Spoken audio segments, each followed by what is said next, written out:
De quoi? J'entends... Elle était quoi? J'ai pas... Mineur? Ah ben ça va, y a pas de sous-métier. Bah attends, je te laisse. Bonjour, bienvenue sur PopTech... sur Tag. Aujourd'hui je suis content parce qu'on va parler de cinéma. Mais bon, je crois qu'il y a pas mal de films de merde dans le lot. Oh mais je vais laisser Nico vous expliquer le sujet. En fait, je sers un peu à rien, non, dans les intros? Bonjour, bienvenue sur Tecardique. Aujourd'hui je vais vous parler de remake.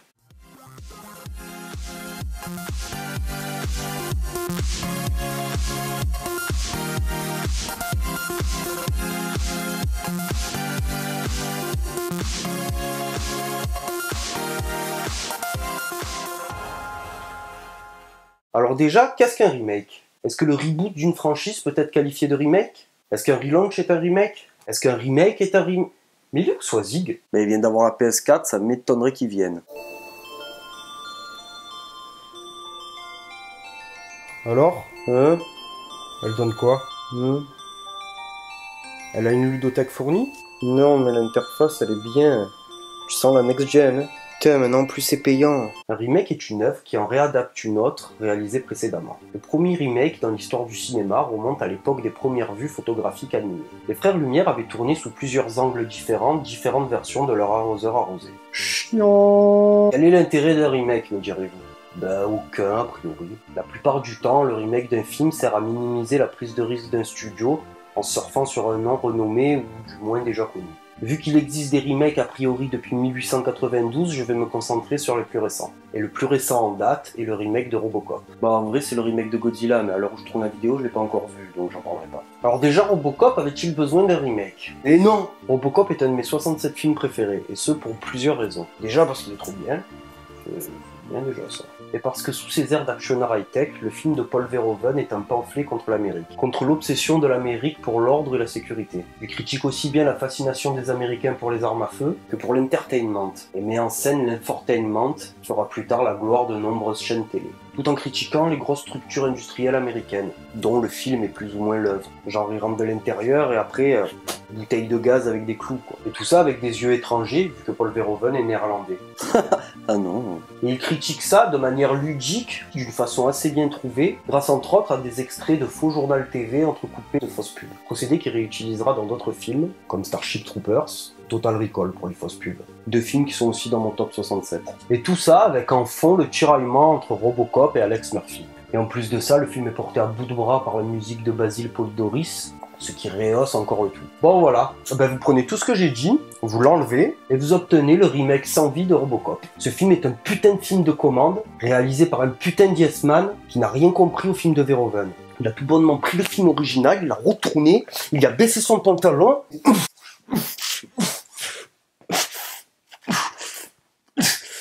Film. Putain, en plus maintenant c'est payant. Mais qu'est-ce que vous faites? Hein? Rien? Non? Quoi? Je sais pas. Le film déjà n'est plus du tout une critique sociale. Bah ça je m'en doutais avant de le voir. Hein. Mais il n'y a plus non plus le tiraillement entre l'homme et la machine. Est-il humain? Est-il un robot? Il n'y a plus cette question. Parce que le mec c'est toujours un putain d'humain. Il a toujours tous ses souvenirs. En fait, c'est un mec avec une armure. Enfin, une tête et des poumons avec une armure. C'est Iron Man, en fait. C'est Iron Man qui peut pas voler, qui peut pas tirer des lasers. C'est Iron Man nul, en fait. C'est ça, le film que vous vouliez faire. Iron Man nul. Mais même son armure, elle est dégueulasse. Pourtant, elle était pas géniale, l'armure de Verhoeven. Mais même ça, il l'a raté. Le truc, c'est ce qu'on voit en premier. Voilà, non. Mais en plus, même si on enlève le côté remake et tout, le film il est pas bien rythmé. Pendant facile 3/4 d'heure du film, on se fait chier. Bon, après, il y a quelques scènes d'action qui sont bien faites. Et la photo, elle est pas mal. Mais bon. Ah oui, ça fait toujours plaisir de voir Michael Keaton. Le vieux Michael Keaton. Parce que putain, le coup de vieux qu'il a pris. C'est ça Batman? C'est ça Beetlejuice? C'est ça le mec dans Jackie Brown? C'est ça le mec dans Jackie Brown mais dans Hors d'atteinte? C'est comme si on disait que Val Kilmer. Oh non, ben rien, ça va en fait. Hein. On disait rien de Val Kilmer, je crois. Hein. Et ce bon vieux Polo, mes réas préférés, j'aime bien les appeler par leur prénom, comme ça on dirait que j'ai des amis de prestige, ou des amis tout court. Et ce bon vieux Polo n'est pas au bout de ses peines, car c'est pas son premier film qui a eu droit à un remake pourri. Alors ça, il y a eu Total Recall. Mais c'est quoi le long de ma cheville? Oh putain, mais c'est ma bite. Alors Total Recall. Alors déjà, il n'y a plus aucune ambiguïté entre le rêve et le réel. Déjà, de par son sous-titre Mémoire programmée, plus du tout le côté trash de Verhoeven. Le film est torché par un notch yes man qui avait déjà niqué la franchise Die Hard. Bon, la réa est tout de même mieux branlée que pour Die Hard 4 et pour Underworld. Et la photo, encore une fois, est pas mal. Bon, pas non plus de quoi s'extasier comme un puceau devant son premier fion huilé. Les personnages sont très mal écrits et très mal dirigés surtout. Il y a quelques grossiers clins d'œil au film original de Verhoeven, mais qui n'ont pas lieu d'être en l'état. Par exemple, il y a Gadji aux 3 seins. Sauf qu'à aucun moment, il parle de mutants. C'est genre, vous avez vu, j'ai mis la fille là, 3 seins, comme dans le... De quoi, des mutants? Mais... Les boobs. Boobies.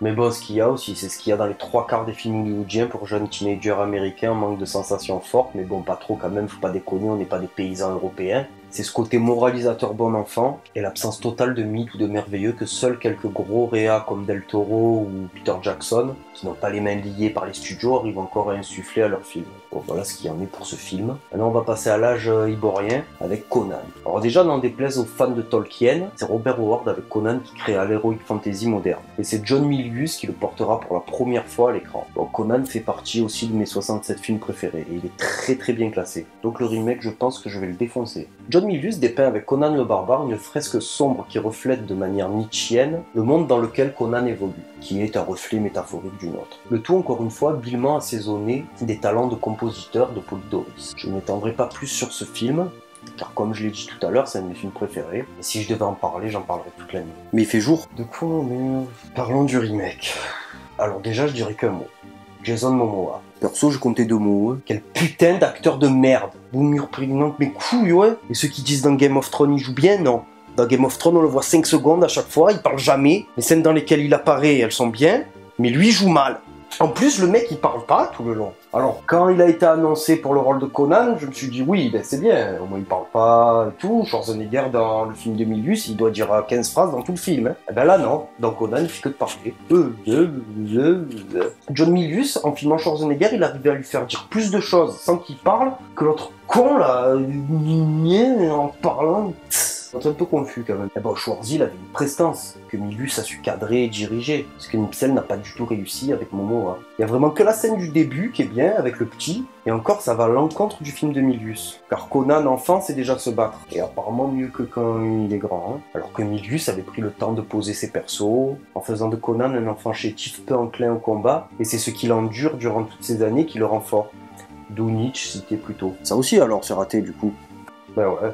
Ben non, en fait, ce film est indéfendable. Ce film, il mérite une mort à la Marion Cotillard. De quoi? Bah ouais, le film, il est réalisé avec le cul, il va pas réussir à bien mourir. Hein. C'était mieux la chute que j'avais écrite, non? Je disais que le film tombait enceinte, on prenait son enfant, on l'enterrait, on le violait. Non, c'était pas bien ça. Voilà, je parlais que de remakes pourris, mais il en existe de très bien qui dépassent de loin le matériel original. Comme True Lies, remake américain du film français pourri La Totale, ou plus récemment le King Kong de Peter Jackson, La Colline à des yeux d'Alexandre Aja, ou Halloween de Rob Zombie. Après, il y a une catégorie de remakes qui sont pas mal en tant que film, mais complètement ratés en tant que remake. Qui sont passés complètement à côté ou qui n'ont tout bonnement pas compris le message derrière le film original. Par exemple, L'Armée des Morts de Zack Snyder, remake de Dawn of the Dead de Romero. Du chef-d'œuvre sociopolitique de Romero, Snyder ne conserve que l'aspect gore et survival. Du coup, le fait que ça se passe dans un centre commercial, ça perd tout son sens. Romero critiquait la surconsommation des États-Unis. Les zombies dans ses films sont le reflet des maux de la société. Les conflits sociaux, le racisme, le fascisme ou le militarisme sont tous métaphorisés ici, alors que pas du tout chez Snyder. Mais bon, après, le film en lui-même, il est bien, c'est un bon film de zombies, mais qui manque malheureusement d'enjeu social. Après, il y a aussi une catégorie de remakes que je trouve à gerber, c'est les remakes américains de films récents étrangers. Pourquoi ?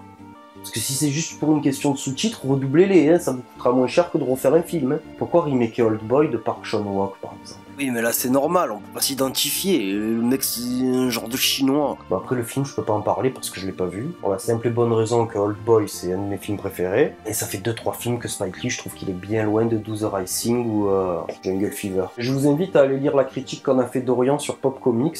Il a bien synthétisé le truc. Bon, après, il y a d'autres films qui sont classés dans la catégorie remake, mais qui n'en sont en fait pas du tout, comme Piranha 3D ou Django Unchained pour les plus récents. Contrario, d'autres films qui ne sont pas des remakes ont pu être taxés de tels, comme Star Wars ou Le Bon, la Brute et le Truand. Mais bon, pour moi, c'est pas des remakes, c'est juste qu'ils ont été influencés par une œuvre. Ici, c'est par Kurosawa. Mais bon, si on va par là, la plupart des œuvres sont influencées par d'autres. Et il y a aussi la catégorie plagiat scénaristique, comme Banlieue 13 qui pompe sans vergogne le scénar de Escape from New York, du génialissime John Carpenter. Mais bon, là, c'est pas des remakes, hein, c'est juste des films de merde qui n'ont pas d'idée et qui plagient scénaristiquement d'autres films. Voilà, la vidéo touche à sa fin, j'ai été très content de parler de cinéma. Et je finirai par un petit troll gratuit en disant que même si certains remakes ont niqué des franchises, l'auteur de la franchise lui-même peut très bien se débrouiller seul sans l'aide de remake pour bouillaver son œuvre. Hein. Oui, c'est à toi que je parle, George Lucas. Et pas seulement pour la prélogie. Hein.